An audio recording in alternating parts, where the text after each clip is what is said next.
The idea that creativity is an important aspect of the national curriculum is supported by Wilson's theory that creativity in education has increasingly become a focus in the curriculum of pedagogy. To begin with, we want to ask ourselves, what is creativity? An Ofsted report characterized creativity as the following: questioning and challenging, making connections and seeing relationships, envisaging what might be, exploring ideas, keeping options open, and reflecting critically on ideas, actions, and outcomes. Similarly, the NACCCE defines creativity as imaginative activity fashioned so as to produce outcomes that are both original and of value. Now let's move on to the creative approach. The 5 E's instructional model defined by the Biological Science Curriculum Study involves 5 steps to creative learning and teaching. The first step is to engage. This is where the teacher needs to be creative in terms of planning exciting and captivating lessons to engage the children. Step 2 is to explore. Here, the teacher should allow the children to explore independently through making connections to past and present learning. This step also gives the teacher an opportunity to take a step back to observe and pre-assess the children's current knowledge and skills. The third step is to explain. Now this step can also link to the fourth, which is to extend. This is because the teacher should plan engaging activities where the children will have the opportunity to explain and extend their initial ideas in creative ways. The final step is to evaluate.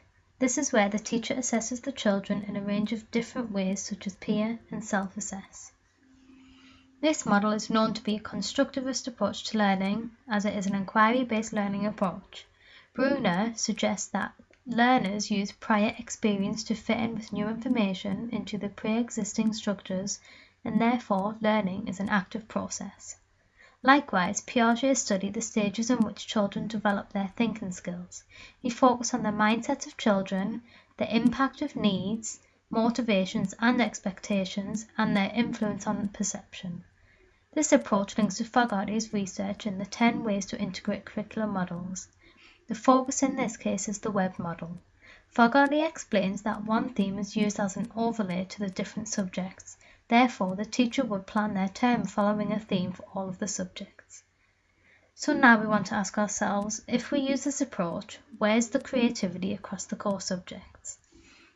The National College for Leadership of Schools carried out a research report which states that it is important to promote cross-curricular links that encourage creativity, establishing links that require children to use their learning skills imaginatively within applied contexts, which also supports the key emphasis on the 2014 national curriculum to introduce pupils to the best that has been taught and said and helps engender an appreciation of human creativity and achievement.